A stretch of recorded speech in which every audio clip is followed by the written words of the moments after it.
Today I'll show how to buy shares of Tactile Systems Technology Inc. Tactile Systems makes medical devices for lymphedema treatment.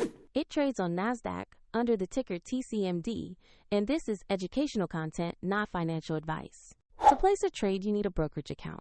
I'll use eToro as an example to demonstrate the steps.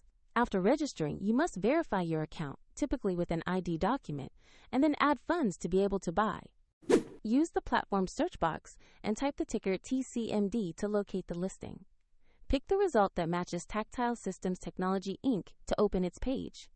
On the stock page, check the basic company information and review the price chart to understand recent movement. Confirm the company name and the TCMD ticker to ensure it's the correct asset. Click the Invest or Trade button, enter the amount you want to buy, then carefully review and confirm the order. If the market is closed, your order may be queued, and if you do not have enough funds, the platform will prompt you to add money before completing the purchase.